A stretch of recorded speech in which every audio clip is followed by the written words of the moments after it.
Retsukaya had a decently strong introduction to the Baki universe, appearing for the first time at the start of the Maximum Tournament, easily winning his first few fights, then facing the up and coming fighter Katsumi, who also got his own hype prior to this fight, being able to absolutely destroy him and make it into the semi-finals against Baki Hanma, who in response absolutely destroyed him. However, it required Baki to unleash a degree of training that we've never seen before in the Baki series, something Baki would continue to use in the future of the story to get progressively stronger at a monstrous rate, with Retsukaya kind of being the first victim of this crazy training. After that, he had a dominant performance in the Prisoner arc, absolutely destroying Doyle, also clowning on Dorian as well, allowing his stocks to go up quite a bit. When it comes to the Rattai tournament, he did okay, I guess. He was on, this team, the unfortunate team. He was the only person on his side who won his fight as well. It was quite a goofy fight, but he won, so respect to him. That's pretty much where the praise for Retsu can stop. The first 3 arcs since his introduction were solid. Retsu was regarded as one of the strongest characters in the whole series.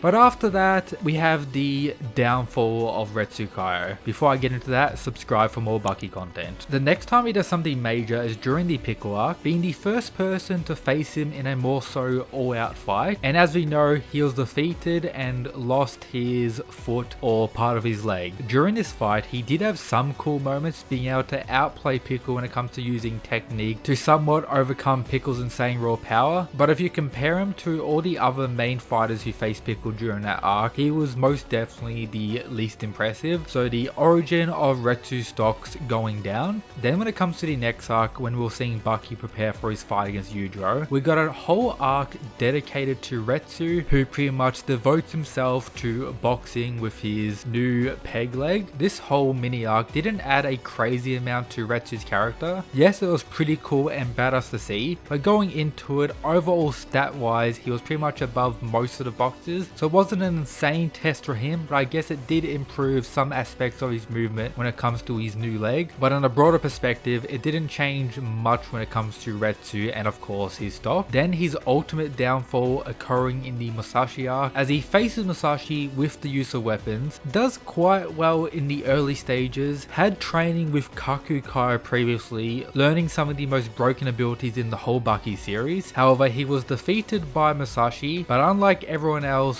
he was also killed by Musashi. Retsu, a semi-main character in the Baki series, was killed during the Musashi arc, which does leave the whole reputation Retsu showed in the series on pretty much a downward spiral. Losing against Pickle, having the whole boxing arc, which to many people in the fandom wasn't the best, but still he did get dubs in that. The Rattai tournament was whatever. The Prisoner arc he did well, and the Maximum tournament he lost against Baki, so you can't really blame him too much for that. With all this in mind, Retsu kinda fell off by the end of his arc. Yes, he deserves respect, and before his death was definitely up there as one of the strongest. However, that was quite some time ago now. When it comes to current standards, we've had the whole Sumo arc, 200 plus chapters without Retsu, with most of the cast of characters progressively getting stronger and stronger, meaning they are pretty much surpassing Retsu. Katsumi's whole narrative is pretty much pointing to him doing that. Doppo and Goki are getting stronger and stronger, and we won't get Retsu having a fight with any of these characters. Like for me personally, I wanted to see Retsu fight someone like Doppo Orochi or someone like Goki, as I would rank these characters on the same or a similar range. We got Doppo vs Goki during the Maximum tournament, with that being a high diff victory for Goki. For us to get a full understanding of where Retsu would actually sit, I wanted him to fight one of these two, as if we look back at his fight with Katsumi, Katsumi was nothing at that point and just absolutely destroyed him, so he's pretty hard to gauge with the fact that he actually died, which can once again be highlighted in how he's missing out on current events in the manga. For example, Jack calling out pretty much every main fighter in the verse. Retsu never got that chance. However, outside of the main manga to some degree, we also have the side manga, the Retsu Isekai manga, which wouldn't have actually occurred if Retsu didn't die in the main series, and this is one of the most funnest things in the whole Baki franchise. If you haven't read it, it's still ongoing with chapters coming out every now and then. It's pretty wild. I have videos talking about it if you want to check those out. But Retsu in this manga is pretty much rising once again, using various characters' techniques. For example, Yuichiro Hanba's technique that Yujiro also used, and various others, having